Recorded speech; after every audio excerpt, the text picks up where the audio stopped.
Muito bem, que nós estamos num governo desarmamentista, você já sabe que eles pretendem, de todas as formas, confiscar todos os equipamentos, você também já sabe.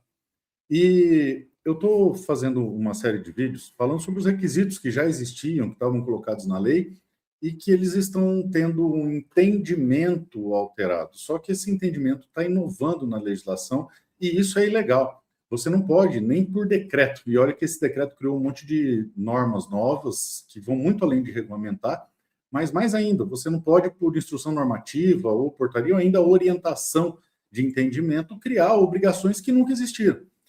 Então, o que eles estão fazendo para inviabilizar o acesso a armas de fogo no Brasil? Dificultando a retirada de CR e de armas. Eles estão pegando requisitos que já estão na lei e ampliando a sua interpretação. Como exemplos clássicos é o caso da ação de acordo de não persecução penal. Não existe previsão legal para que isso impeça ou reconheça a inidoneidade, que a idoneidade do comprador ou da pessoa que quer tirar CR é um requisito que já existia.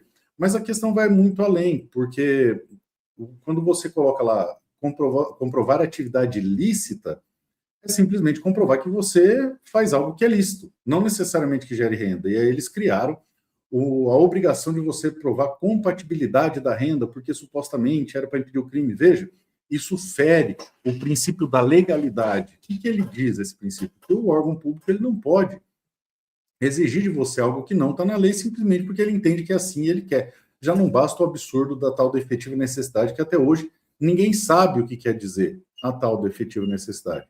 Ou seja, se você procurar tanto no artigo 4º da lei que regulamenta armas no Brasil, que é o que eles chamam de Estatuto de Desarmamento, que é 10.826, que ele fala, para adquirir arma de fogo de uso permitido, o interessado deverá, além de declarar efetiva necessidade, atender os seguintes requisitos.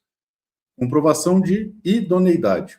Como que faz isso? A própria lei diz, com a apresentação das certidões negativas de antecedentes criminais pela Justiça Federal, Estadual, Militar e Eleitoral. Não estar respondendo a inquérito policial ou processo criminal que poderão ser fornecidos por meio eletrônico. Muito bem. Posteriormente, a gente já falou que o artigo 15 do Decreto 11.615 de 23 trata no seu inciso 4º também na mesma coisa, comprovar a idoneidade. Como? Do mesmo jeito, com as certidões. E aí ele traz para comprovação, que trata o inciso 4º do CAP, serão apresentadas as certidões, considerando os locais de domicílio dos últimos 5 anos do interessado, em que constam os seguintes registros: ações penais com sentença condenatória transitada e julgado, execuções penais e procedimentos investigatórios e processos criminais em trâmite. Ainda no artigo 28, mesma coisa, mais uma vez, e acrescento, o parágrafo 2º, são elementos que demonstram a perda do requisito idoneidade, entre outros, a existência de mandado de prisão cautelar ou definitiva, indiciamento em inquérito policial pela prática de crime e recebimento de denúncia. Veja que aqui ele já inova na legislação, e isso é proibido, isso afronta o princípio da legalidade. Pois muito bem, o artigo 1854 da mesma esteira, e aí nós temos um problema, que é o seguinte: os inquéritos e ações penais em andamento, obstando a concessão de CR ou aquisição de armas. Isso é um grande problema, porque é inconstitucional, absurdamente inconstitucional. Se bem que, no Brasil, a Constituição se tornou um detalhe, se tornou um mero adereço, ninguém respeita mais a Constituição. O fato é que nós temos, esculpido na Constituição Federal, eu vou encontrar aqui para vocês,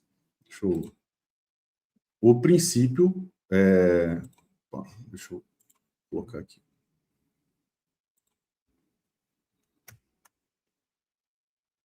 O princípio da presunção de inocência. Deixa eu só linkar aqui, que está previsto no inciso 57 da Constituição Federal, que diz basicamente o seguinte, deixa eu só abrir a janela aqui.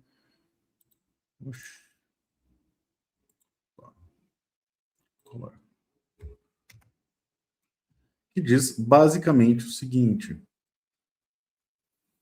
que até o trânsito em julgado você não pode ser considerado padrão. Então o caput é o seguinte: todos são iguais perante a lei, blá, blá, blá, blá, e aí no inciso 54 ele vai trazer o 57, perdão, ele vai trazer o seguinte ponto, ó. Prestem atenção. Ninguém será considerado culpado até o trânsito julgado da sentença penal condenatória. Isso implica em dizer que você também não vai sofrer os efeitos diretos e indiretos dessa persecução penal, porque, pela Constituição, ninguém será considerado culpado até um trânsito julgado da decisão condenatória. Mais que isso, o STJ, que é o Superior Tribunal de Justiça, já consolidou lá em 2010 a seguinte súmula, que é um entendimento consolidado do tribunal. É vedada a utilização de inquéritos policiais em ações penais em curso para agravar a pena base.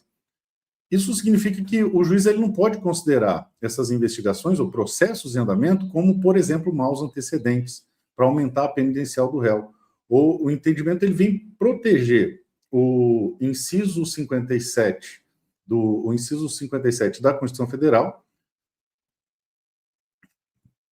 mantendo e preservando o princípio da presunção de inocência, garantindo apenas que condenações definitivas com trânsito em julgado possam ser usadas para agravar a pena, ou seja, possam ser usadas de alguma forma. E o dispositivo em questão, o entendimento em questão desafia isso daí, desafia esse ponto. Dessa forma, tanto a súmula quanto o inciso 54 da Constituição, afasta totalmente a possibilidade de mero uso de investigações ou processos sem condenação como fator negativo para atacar a idoneidade, como já prevê o artigo 4º do inciso 1º. Então, veja, quando você insere ali no inciso 1º, se responde a inquérito ou ao processo, isso não deveria gerar a conclusão automática de inidoneidade. Ou seja, se fosse para fixar um entendimento, seria o seguinte, olha, quando tiver processo em inquérito, pode ser que a pessoa, em tese, poderia ter perdido a idoneidade. Aí o que vão ver?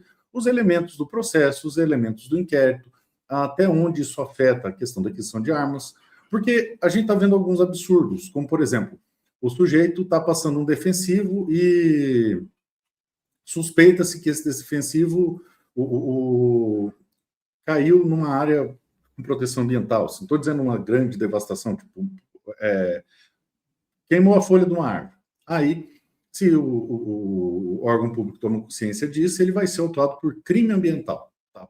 E vai responder esse processo, podendo, inclusive, comprovar a sua inocência no decorrer do processo. E no sistema que eles estão adotando hoje, simplesmente o fato de existir inquérito e ação penal já está barrando a aquisição de arma de fogo, o que é absurdo, o que afronta o artigo 5º, inciso 57 da Constituição Federal, que é uma cláusula pétrea, um direito fundamental, que desafia a própria súmula 444 do STJ, que está consolidado. Ou seja, o fato é que existir o processo é apenas um indício exigindo a motivação concreta de proporcionalidade e razoabilidade, conforme determina a Lei 9.784/99, no artigo 2º. Ou seja, o que é importante dizer aqui para vocês? Os elementos interpretativos, eles têm que trazer razoabilidade ao processo e não simplesmente impor uma negativa automática só porque existe processo criminal, porque muitas vezes esse processo pode ser absurdo, pode ser injusto, pode ser uma falsa denúncia, pode ser uma porrada de coisas que eles deveriam levar em consideração. E o pior, além de não tomarem o cuidado de verificar ponto a ponto do que está sendo exigido, ponto a ponto para ver se efetivamente aquele inquérito ou ação efetivamente redunda em inidoneidade, eles estão aumentando os critérios, como a gente vai ver aqui nos próximos vídeos. Ou seja, é ilegal e a gente pode dizer até inconstitucional você presumir automaticamente a inidoneidade. É necessário uma análise individualizada, uma motivação idônea, porque senão você viola a não culpabilidade e a própria legalidade. No entanto, tal fato, além de materialmente inconstitucional e violando o princípio da presunção de inocência, punindo o cidadão com restrições de direitos sem prévia condenação penal, de forma irrecorrível, tanto a lei quanto o próprio regulamento atual, que prevê essas restrições para CRAF e CR, são ilegais, são irregulares e deveriam ser tratados como tal. Perceba que o que deveria acontecer é uma instrução normativa, ou uma orientação, ou algo do gênero, que efetivamente tratasse do tema dessa forma. Falou, olha, quando houver meramente inquérito ou processo penal, tendo em vista a presunção de inocência e o entendimento consolidado do Supremo Tribunal Justiça, do Superior Tribunal de Justiça, deve-se verificar os fatos para daí sim, se dentro daqueles fatos houver a demonstração de que não há idoneidade, realizar a negativa. Só que fazem a negativa de pronto simplesmente porque existe processo. E isso é ilegal, isso é inconstitucional, isso não deveria existir. Por que que existe?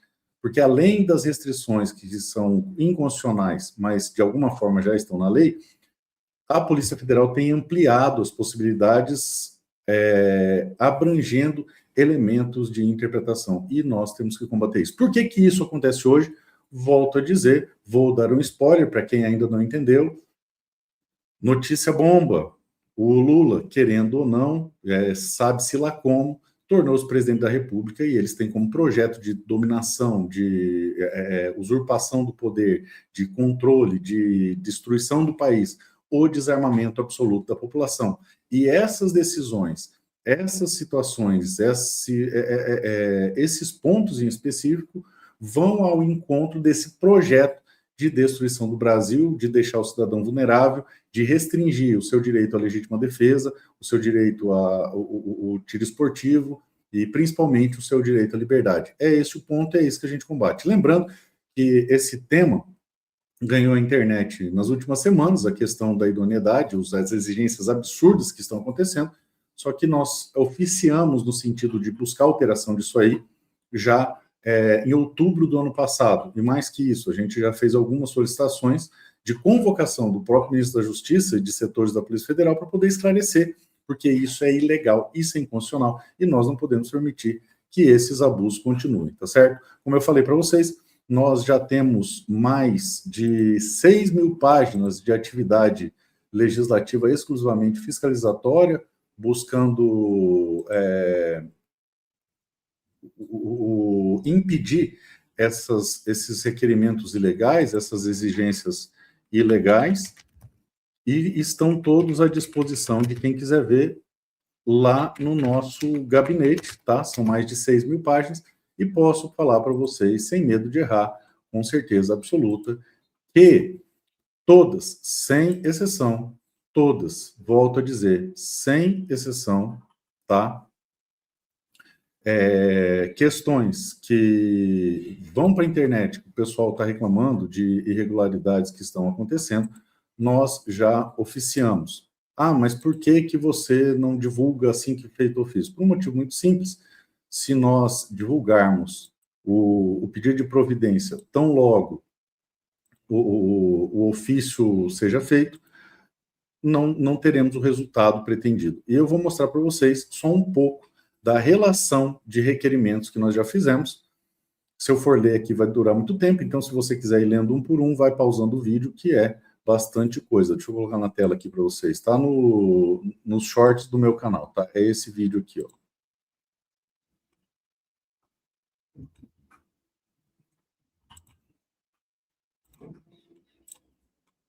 Bom, muito bem. Pois é. Bom,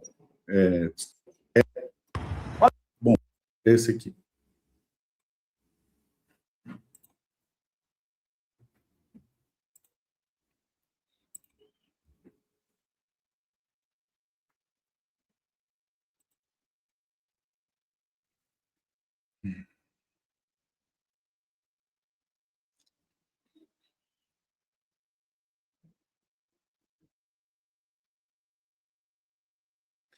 Então, vocês podem ver parte da nossa atividade legislativa fiscalizatória. Ela está disposta em um cronograma temporal, né, do mais antigo para o mais novo. E aí, se você for pausando, você tem condição de ler. Isso é só parte do que a gente já fez, tá? Tem muito mais que isso, e volto a dizer, como eu já mostrei em outros vídeos, são agora já 6 volumes de material, são 6 volumes de material tratando desse tema, e está à disposição de todos que possam ler no gabinete. Por que você não põe na internet? Porque tem dados sensíveis, que a gente trata ali de vários casos de irregularidades que atingem as pessoas do modo geral, tá certo? Então é isso, pessoal. Deus abençoe vocês e um forte abraço.